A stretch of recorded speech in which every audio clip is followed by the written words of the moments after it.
Perdemos. Ele não foi só da abolição. Aliás, ninguém é só de uma causa, mas uma causa marca a pessoa. Eu acho bom ter uma marca. As pessoas dizem que eu sou de uma nota só. Eu prefiro ser de uma nota só do que de nenhuma. Desafinar em todas, né? Bom, o Nabuco, essa questão da vida pessoal que o deputado levanta, ela também é interessante em Nabuco porque ela tem peso. Nabuco sempre foi um homem muito vaidoso, né? Era um cidadão de 1,86 m, que passava brilhantina no bigode, que ondulava os cabelos, que usava pulseira. Sim, foi muito atacado por isso. Tal. Teve muitos casos de amorosos. Tal.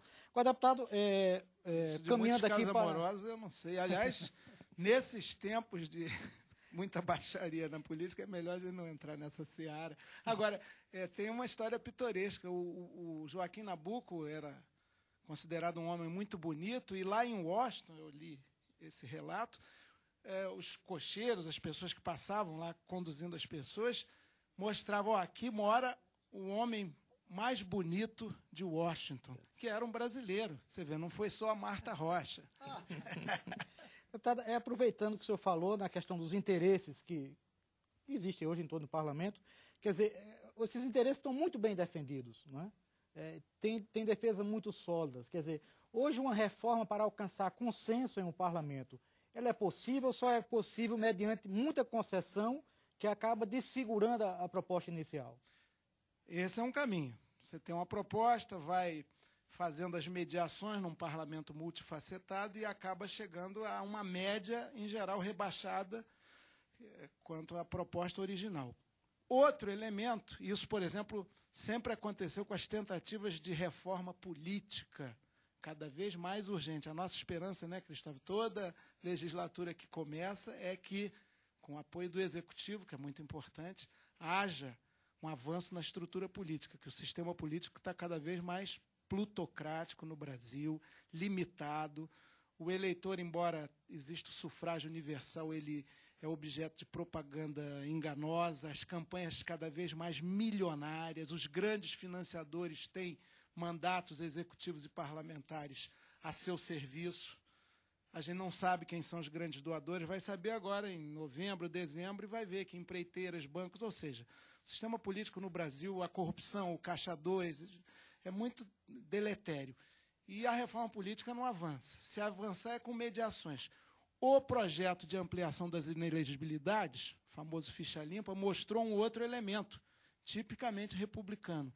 A pressão da opinião pública, o movimento forte da sociedade pode fazer o parlamento avançar. Aliás, na minha visão, só esse elemento faz avançar, inclusive quem é contra ficar a favor.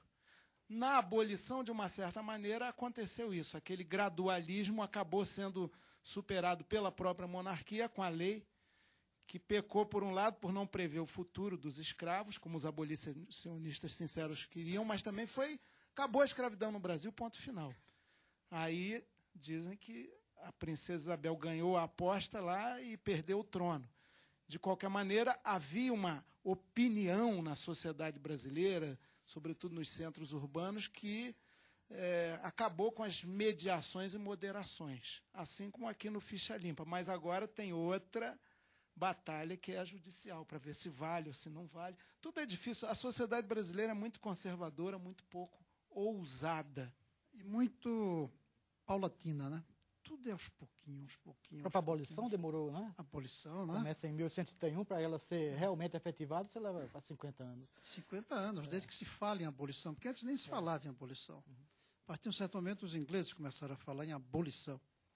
Mas e aí levamos, na verdade, uns 60 anos para sair da ideia até a realização. Senador, uma frase também, entre várias frases que Nabuco deixou célebres, está que ele falava que fazia política com um P maiúsculo, que é aquela política que é história.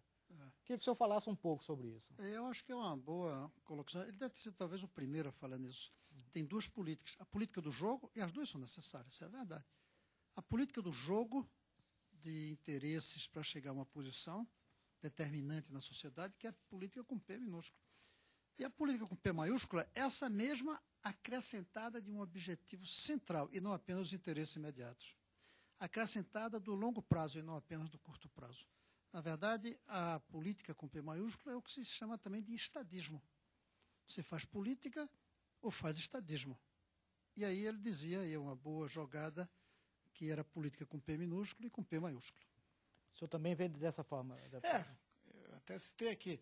Ele dizia que a política e o parlamento e essas formas, né, de, além do poder executivo, você ter o poder legislativo, desafiava todos nós a fazermos uma cavalaria moderna. E ele se dizia um cavaleiro andante na política de princípios e de reformas, que ele considerava fundamentais para o Brasil. Agora, o Nabuco também, e aí, nesse sentido, ele não foi um grande traidor da sua classe aristocrática, ele ficou prisioneiro de algo que era quase que unânime no Brasil daquela época, um certo eurocentrismo. Ele era muito articulado em línguas, falava muito bem o francês, o inglês, e adorava nos salões, de repente, fazer as suas expressões francesas, inglesas, tanto que o Mário de Andrade, né, queridíssimo, outra grande figura já do século XX, num diálogo com o Carlos Drummond, que também tinha lá os seus francesismos, falou, cuidado que você vai, além do mal de Chagas, que atrapalha a vida, assusta os brasileiros, tem o tal, a moléstia de Nabuco, que é ficar meio pernóstico, assim, cuidado para não ficar sonhando com a Rive Gauche do Sena em plena Quinta da Boa Vista. E aí termina perdendo a eleição em Pernambuco. É verdade. Agora, uma coisa interessante é o seguinte, como a causa, desde que vitoriosa, senão talvez não estivesse falando de Nabuco, se não tivesse havido a abolição na época, na vida de Nabuco, talvez não estivesse falando nele, teria sido apenas um sonhador.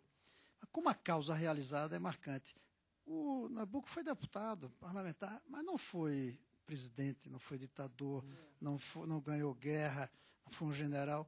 E a gente não fala dos brasileiros que foram presidentes, que foram ditadores, ninguém se lembra disso. Joaquim Nabuco a gente lembra. Ficou na história. Agora, é um dos casos raros, né? Ele sequer foi senador, seu pai foi. Ele foi deputado 3 vezes, perdeu 2 eleições, se não me engano. E, de fato, pela obra dele, que vai além do trabalho parlamentar estrito sensu, pelas causas, pelos princípios, educação, reforma agrária, democratização do solo e abolição, isso marcou, ele ficou como uma figura ímpar. Eu não sei se daqui a 100 anos o Cristóvão Buarque, não estou te desejando isso, vivos não estaremos, mas vai ser destacado, embora ele tenha sido um excelente governador do Distrito Federal. Mas o povo, na hora H, não reconheceu por um beicinho de pulga. Mas a grande obra do ser humano vale em qualquer aspecto. Eu acho que o Nabuco se sobressai porque ele foi um político, foi um parlamentar, foi um publicista, mas também foi um baita escritor, um memorialista. Ele tinha muitas qualidades. O que ele menos foi a sua profissão propriamente dita, advogado. Aí ele não brilhou muito, mas não precisava. Também não dá para fazer tudo. Verdade. Senador, é interessante que a gente tem, por exemplo, a coroa saiu muito popular depois da abolição. E um ano depois caiu, foi proclamada a República. O próprio Joaquim Nabuco, que hoje é uma celebridade, ele sofreu muitas derrotas enquanto disputava eleições. Quer dizer, a popularidade alta necessariamente não é uma garantia de sucesso em eleição. Não sei se a gente tira alguma lição disso para os dias atuais ou para em relação nossa história recente. Ao Joaquim Nabuco, realmente não teve, perdeu 1 ou 2 vezes realmente, porque ele tinha um projeto de nação e o voto é local. Esse é o grande problema do mundo de hoje. Os grandes problemas hoje não são nem mais só nacionais, são planetários, como o meio ambiente. Mas o voto é local, na sua cidade, no seu estado. Só o presidente que se elege nacionalmente. Esse é um problema sério daqui para frente. Por isso eu sou um pouco pessimista sobre como administrar esse planeta com políticos locais, como nós somos. E problemas seculares com eleições a cada 4 anos, como nós temos. E não estou propondo nem ter presidente do mundo, nem ter eleição por 20 anos. Então essa é a contradição. Mas no caso do Império, eu creio que o Império não caiu basicamente porque fez a abolição. Eu creio que, até porque os republicanos eram abolicionistas, mas, então, eles estavam a favor nesse momento. Eu acho que caiu por um esgotamento e caiu pelos conflitos com o exército.